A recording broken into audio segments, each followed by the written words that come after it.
안녕하세요. 사연을 시작하기에 앞서 구독과 좋아요 부탁드려요. 감사합니다. 사연 시작해 볼게요. 결혼했을 때만 해도 정말 행복했어요. 남편은 다정했고 저를 아껴주는 것 같았거든요.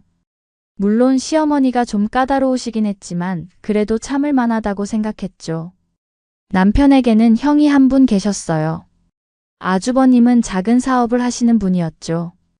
형님도 처음 봤을 때부터 정말 착하고 순한 분이라는 생각이 들었어요.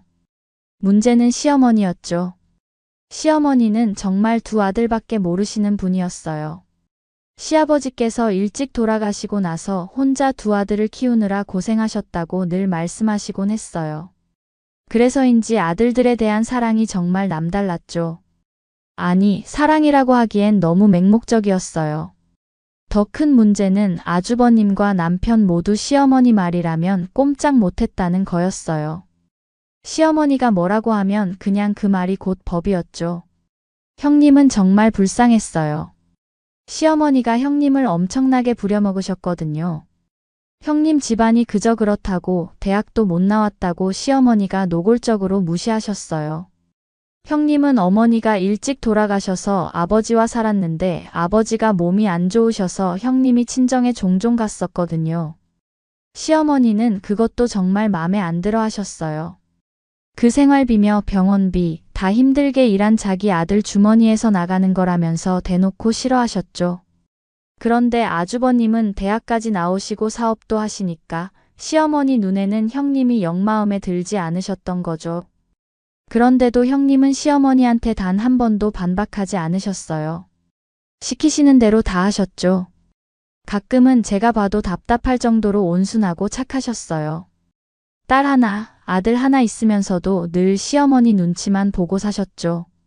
저도 처음 결혼할 때 시어머니의 그런 모습을 봤어요. 마치 제가 남편보다 모자라다는 듯한 태도였죠. 사실 시어머니 눈에는 자기 아들들이 세상에서 제일 훌륭한 사람들이었던 거예요. 그 누가 와도 모자라 보였을 거예요. 결혼 당시에는 그런 시어머니는 자신이 다 막아줄 테니. 자신만 믿으라던 남편의 모습은 결혼 후 온데간데 없이 사라졌죠. 임신 7개월쯤 되었을 때였어요. 남편이 갑자기 저한테 상의도 없이 퇴직을 해버렸어요. 그러면서 장사를 하겠다고 하더라고요. 정말 어이가 없었죠. 그런 중요한 일을 상의도 없이 덜컥 결정하고 나서 통보한다는 게 말이 됐나요? 더구나 장사는 무슨 돈으로 하겠다는 건지도 모르겠고요. 결국 친정에서 도움을 주셨어요. 아버지가 평생 열심히 일하셔서 저희 집에는 빌라 건물이 하나 있었거든요. 1층이 상가였는데 마침 한 군데가 비어 있어서 아버지가 자리를 내주신다고 하셨어요. 그런데도 시어머니는 고마워하기는커녕 낡은 빌라에 손볼 데가 더 많다면서 불만만 토로하셨어요. 남편도 장사에 눈이 멀어서 주변이 보이지도 않는 것 같았고요. 결국 남편은 대출을 받아서 집기도 사고 오픈 준비를 했어요. 그런데 처음 시작부터 사람을 쓴다고 하더라고요. 장사가 어떻게 될지도 모르는데 덜컥 사람부터 뽑는다니 내키지 않았지만 남편 고집이 워낙 세서 막을 수가 없었어요. 그렇게 가게가 오픈되고 저도 아이를 출산했어요. 건강한 아들이었죠. 정말 기뻤어요. 비록 남편이 걱정스럽긴 했지만 그래도 제 아이가 태어났다는 게 행복했거든요. 그런데 그때쯤 형님 부부가 이혼한다는 소식을 들었어요. 알고 보니 시어머니가 형님을 마음에 들어 하지 않는다는 이유로 제가 생각했던 것보다 더 엄청나게 괴롭혔던 거예요. 형님은 더 이상 견딜 수가 없으셨던 모양이었어요. 그런데 그 마음이 또 이해가 되기도 했어요. 아픈 아버지 때문에 안 그래도 힘들 형님인데 시어머니의 말들은 정말 상처 주는 말들이었으니까요. 결국 형님은 이혼을 하셨어요. 형님이 조카들을 양육할 여건이 안 되어서 조카들은 아주버님이 키우기로 했다고 했어요. 그런데 더 어이없는 일이 벌어졌죠. 시어머니가 갑자기 저한테 조카들을 키우라고 하시는 거예요. 너 아들도 태어났으니까 같이 키우면 더 편할 거야. 조카들이 있으면 내 아들도 외롭지 않을 테고. 정말 말도 안 되는 소리였어요. 제 아들도 이제 막 태어났는데 조카 둘까지 키우라니요. 더구나 그 조카들이 왜 제 책임이 되어야 하는 건가요? 어머니, 그건 좀 어려울 것 같아요. 제 아들도 이제 막 태어났는데. 뭐가 어려워? 가족끼리 서로 도와야지. 장남이 사업하느라 바쁜데 우리가 조금 희생해야지. 며칠 동안 계속 그런 식으로 괴롭히셨어요. 저는 정말 스트레스를 받았죠. 갓 태어난 아들도 돌봐야 하는데 조카들까지 키우라니 말이 되나요? 그런데 그런 와중에 더 큰 충격이 기다리고 있었어요. 남편이 가게에서 같이 일하는 아르바이트생과 바람을 피우고 있었던 거예요. 친정 부모님이 그 건물 4층에 사시는데 뭔가 이상함을 느끼셨나 봐요. 계속 지켜보시다가 말씀해 주신 거였어요. 아버지는 이미 남편한테 크게 화를 내셨다고 하셨어요. 저는 정말 충격적이었어요. 이제 막 100일 지난 아들이 있는데 어떻게 그런 일을 할 수 있는지 이해가 안 됐어요. 도저히 참고 넘어갈 수가 없더라고요. 우리 아버지가 내주신 자리에서 아르바이트생과 바람을 피우다니 정말 뻔뻔했어요. 친정 부모님도 당장 짐 싸서 오라고 하셨어요. 아버지는 이미 우리 신혼집도 내놓으셨다고 하시더라고요. 아버지가 전세를 얻어주신 거였거든요. 그런데 그 와중에 시어머니가 집에 쳐들어오셨어요. 그러면서 하시는 말이 정말 가관이었죠. 너 조카들 봐주는 게 뭐 어렵다고 버텨? 애 크면 오히려 같이 키우는 게 편할 건데 생각이 짧네. 가족끼리 그렇게 계산하고 이기적으로 하는 거 아니다. 그러면서 하시는 말이 더 가관이었어요. 내 성깔 몰라서 그러냐? 너도 쫓겨나고 싶어? 그 순간 정말 어이가 없었어요.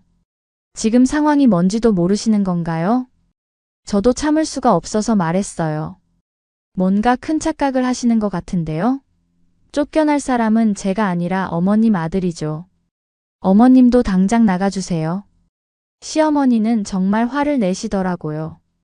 한참 실랑이를 하다가 결국 욕을 하면서 가셨어요. 그날 밤 아버지는 가게 비밀번호도 바꿔버리고 임대 놓는다고 가게 앞에 붙여놓으셨다고 했어요. 다음날 아침 출근 준비하는 남편한테 말했어요. 가게 나갈 필요 없어. 아빠가 가게 내놨대. 그리고 이 집도. 그냥 그대로 짐 싸서 가면 돼. 남편은 갑자기 무슨 소리냐고 난리를 쳤어요. 그래서 말했죠. 어디 양심도 없이 가게에서 아르바이트생이랑 바람을 피워? 그것도 갓 태어난 자식 두고 그게 할 짓이야? 계속 싸우다가는 끝이 안 날 것 같아서 그냥 제가 짐을 싸서 친정으로 왔어요. 그날 아버지가 신혼집에 가서 남편 보고 당장 나가라고 하셨대요. 그리고 이혼하라고. 애 얼굴이라도 보고 살고 싶으면 하라는 대로 하라고 했다고 하셨어요. 결국 모든 걸 알게 된 시어머니가 저한테 다시 연락하셨어요. 다시 생각해보라고 하시더라고요. 그런데 그러면서 하시는 말이 정말 어이가 없었어요. 남자가 사회생활 좀 하다 보면 한 번씩 실수도 하는 거지. 그 정도도 이해 못 해주니? 한 번만 눈 딱 감고 넘어가. 애도 있는데 어쩌려고 이혼을 해? 적반하장도 유분수였어요. 정말 모전자전이더라고요. 그 후로도 시어머니는 자기 아들 편에 서서 애도 당연히 데려갈 수 없다는 식으로 말하셨어요. 결국 우리는 이혼하기로 했어요. 당연히 아이는 제가 키우기로 했고요. 시어머니는 결국 그렇게 아끼시던 두 아들이랑 함께 살게 되셨어요. 아, 조카들까지요. 그렇게 잘난 장남도 이혼하고 애 딸린 이혼남 되고 둘째 아들인 제 전 남편은 가진 것도 없고 갚아야 할 대출금만 남았죠. 몇 달 후에 들은 얘기로는 시어머니가 정말 힘들어 하신다고 하더라고요. 큰아들은 사업 때문에 바쁘고 조카들은 말을 안 듣고 둘째 아들은 새로운 일자리를 찾지도 못하고 있다고요. 그러면서 친정 어머니를 통해서 다시 연락이 왔어요. 다시 한번 생각해 보라고요. 친정 부모님께서는 요즘 때가 어느 때인데 아직도 자기 자식만 감싸고 도냐고, 그 집안은 서로 독립할 수 없는 관계라면서 결혼하지 말고 그 셋이 꼭 함께 살아야 한다고 하셨어요. 괜히 귀한 남의 집 자식 고생시키면 안 된다면서요. 정말 그랬어요. 시어머니는 자기가 무슨 황제라도 되는 줄 아셨나 봐요. 며느리들이 자기 말 한마디에 꼼짝 못할 줄 아셨던 거죠. 하지만 현실은 달랐어요. 형님도 이혼하고 나가셨고 저도 이혼하고 나왔죠. 이제 시어머니는 정말로 아들들만 남은 거예요. 몇 개월이 더 지나고 나서 들은 얘기로는 시어머니가 정말 많이 변하셨다고 해요. 예전처럼 거만하게 구시지도 못하시고 조카들 돌봐주는 것도 보통 일이 아니라고 하시더라고요. 특히 큰아들이 사업 때문에 출장을 자주 가시는데 그러면 시어머니 혼자서 조카 둘을 돌봐야 하신대요. 아이들이 할머니 말을 잘 안 들어서 정말 힘들어 하신다고 들었어요. 둘째 아들인 제 전 남편은 아직도 변변한 일자리를 구하지 못했다고 해요. 가게 운영하면서 생긴 대출금 때문에 신용도도 낮아졌고 나이도 있다 보니 취업이 쉽지 않다고 하더라고요. 저는 후회하지 않아요. 오히려 일찍 정리된 게 다행이라고 생각해요. 만약 그때 참고 넘어갔다면 지금쯤 더 큰 상처를 받았을지도 모르거든요. 아들도 건강하게 잘 자라고 있고 저도 새로운 삶에 적응하고 있어요. 시어머니의 후회나 한탄은 더 이상 제 몫이 아니에요. 그분이 선택하신 길이니까 그 결과도 감수하셔야죠. 가끔 생각해보면 정말 웃겨요. 내 성깔 알지? 너도 쫓겨날 줄 알아. 라고 하셨던 그 말이요. 정말 큰 착각을 하고 계셨던 거예요. 쫓겨난 건 저희가 아니라 시어머니의 아들들이었거든요. 그것도 스스로 자초한 일이고요. 결국 시어머니는 자기가 그토록 아끼던 아들들과 함께 남았지만 현실은 상상했던 것과 전혀 달랐어요. 며느리들이 없으니까 모든 집안일을 혼자 해야 하고 조카들은 말을 안 듣고 둘째 아들은 백수가 되어서 집에서 놀고만 있고요. 저는 앞만 보고 살아갈 거예요. 아들과 함께 행복한 미래를 만들어가면서요. 그리고 절대로 그 집안과는 다시 엮이지 않을 거예요. 얼마 전에는 형님한테 전화가 왔어요. 시어머니가 혼자서 형님이 살던 집 앞까지 가셨다는 거예요. 형님을 만나서 사과하고 싶으셨나 봐요. 그런데 형님은 이미 이사를 가신 후였고 새 주소도 알려주지 않으셨다고 해요. 시어머니가 몇 번 전화해서 받았더니 한 번만 만나자고 할 얘기가 있다고 해서 형님이 다신 보고 싶지 않다고 했대요. 그래서 시어머니가 그 집 앞에서 한참 서 계시다가 그냥 돌아오셨다는 거예요. 형님은 요즘 아버지 간호하면서 일도 하시면서 지낸다고 했어요. 막상 이렇게 이혼하고 나서 보니 지금껏 왜 참고만 살았는지 후회하신다면서요. 그리고 아이들을 데려오기 위해서 열심히 일하실 거라고 하는데 목소리가 훨씬 밝아지신 것 같았어요. 종종 시어머니가 문자도 보내고 전화도 하신다는데 형님은 아이들 만날 때만 아주버님 통해서 연락한다고 했어요.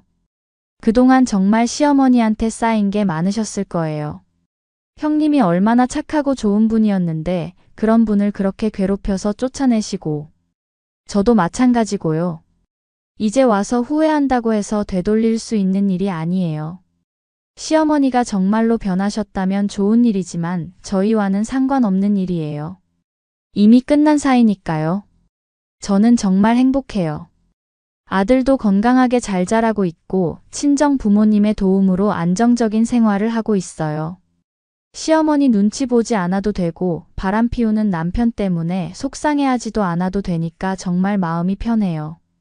시어머니는 아직도 가끔 연락하시려고 하시지만 저는 받지 않아요. 더 이상 그분과 대화할 이유가 없거든요. 결국 시어머니의 내 성깔 알지? 너도 쫓겨날 줄 알아. 라는 말은 완전히 빗나간 거예요. 쫓겨난 건 오히려 시어머니 쪽이었죠. 며느리들이 모두 떠나고 이제는 아들들마저 시어머니를 원망하고 있으니까요. 정말 인과응보라는 말이 딱 맞는 상황이에요. 시어머니가 뿌린 씨앗을 이제 거두고 계시는 거죠. 저는 이제 정말 자유로워요. 그리고 절대로 후회하지 않아요. 그때 용기 내서 정말 잘했다고 생각해요. 비록 결혼에는 실패했지만 전 제 아들을 얻었으니까요. 제 긴 이야기를 끝까지 들어주셔서 감사합니다. 구독과 좋아요, 알림 설정까지 잊지 마세요.